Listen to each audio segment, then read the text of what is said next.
साहेबांची मी भेट घेतली।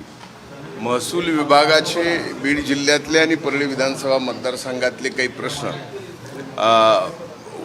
राहिले होते ते मार्गी लावण्यासाठी माझी आणि त्यांची आज भेट झाली। दुसरीकडे अजित पवार ट्विट करत आहे, तुमच्यावर आरोप होतोय की बीड पोलिसांनी काही पलंग मागवलेले आहेत, हे पलंग नेमकी आता त्याची गरज का आहे? एक लक्षात घ्या, एकंदरच या बाबतीत पोलीस प्रशासनाने स्टेटमेंट दिलेलं आहे की हे पूर्वीच ज्या खाता मागवल्या होत्या त्या पूर्वीच मागवलेल्या आहेत। हे काही ही घटना घडल्यानंतर किंवा घटना घडायच्या नंतर किंवा आरोपी अटक होणार आहे त्यावेळेस काही केलेलं नाही, तर त्याच्या अगोदरच त्यांनी त्या खाट मागवल्या असं पोलीस प्रशासनाने त्यांच्या स्टेटमेंटमध्ये अतिशय सुस्पष्टपणाने सांगितलेलं आहे। जरूर सगळ्या गोष्टीमध्ये राजीनामा द्यावा अशी वारंवार मागणी केली जाते, काय खरंच अशा स्वरूपाची? एक मुद्दा असा आहे की मी राजीनामा द्यावा तर का द्यावा याचं काहीतरी कारण लागेल। या कुठल्याही प्रकरणामध्ये मी ना आरोपी आहे ना माझा या प्रकरणाशी कुठलाही अर्थार्थी संबंध आहे। आता या प्रकरणामध्ये आऊचा भाऊ करायचा आणि कुणाचा तरी राजीनामा मागायचा अशा पद्धतीनं माझा राजीनामा काही जण मागतायत, त्यांचं मागण्याचं समाधान आहे खूप आहे। वडेट्टीवारांचं वादग्रस्त वक्तव्य आहे की छोट्या आकाला कुठेतरी एन्काउंटर केलं जाऊ शकतो मोठ्या आकाला वाचवण्यासाठी, त्यामुळे छोट्या आकाला वाचवण्याची गरज आहे असं ते बोलतात। नाही, तसे माननीय विजय वडेट्टीवार बोलायला हुशार आहेत, पण अशा पद्धतीचं छोटा आका आणि मोठा आका हे पहिल्यांदाच तुमची सर्वांची भाषा मी आज ऐकतोय का कुणाचा एन्काउंटर आणि कुणाचा काय, हे अशा गोष्टी नाही आहेत। एक तर पोलीस प्रशासन CID हे अतिशय व्यवस्थितपणानं तपास करते आहे। आमच्या दृष्टीनं दिवंगत संतोष देशमुखची जी हत्या झालेली आहे आणि ज्यांनी हत्या केलेली आहे त्यांना फास्ट ट्रॅक कोर्टामध्ये नेऊन फासावर चढवणं हा सगळ्यात पहिला उद्देश आमचा या प्रकरणामध्ये आहे।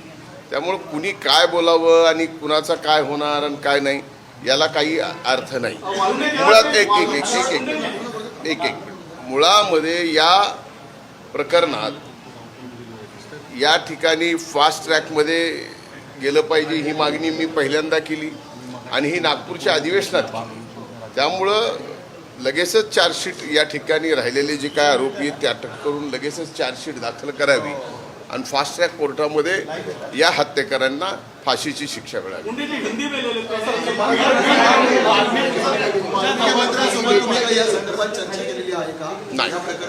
नाही,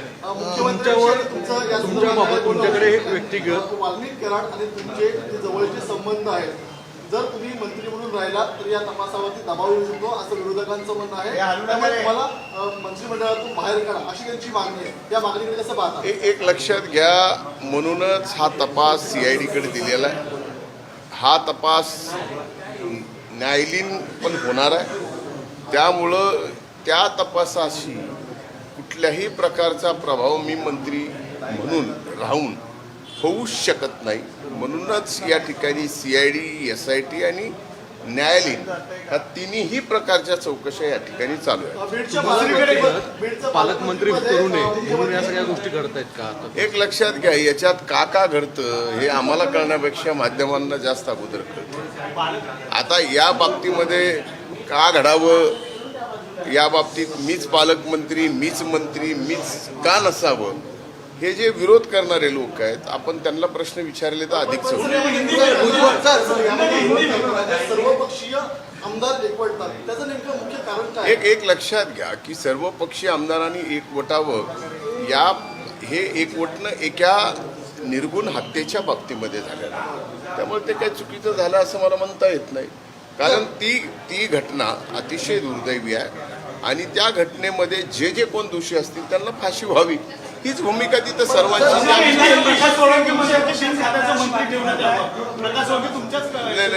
आता मला कोण म्हणलं माहीत नाही, पण बिन खात्याचं मंत्री कसं ठेवता येतं शासनाने त्यांच्याकडनं पूर्णपणानं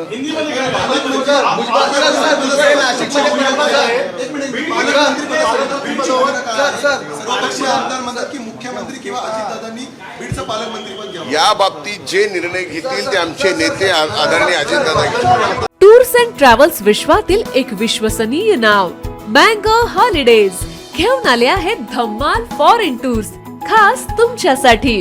एक्झॉटिक युरोप 17 रात्री 18 दिवस, साऊथ आफ्रिकन सफारी 9 रात्री 10 दिवस, नॉर्दर्न लाईट्स 8 रात्री 9 दिवस, दुबई अबुधाबी 5 रात्री 6 दिवस, व्हिएतनाम कंबोडिया 8 रात्री 9 दिवस. तर आजच आपली सीट बुक करा आणि आपल्या फॉरेन टूर्स मेमोरेबल करा.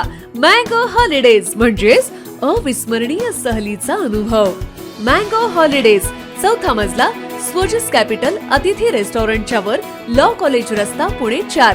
संपर्क पुणे 83 839 505 किंवा 80 80 81 74 54. मुंबई 83 839 503 किंवा 96 53 18 74 78.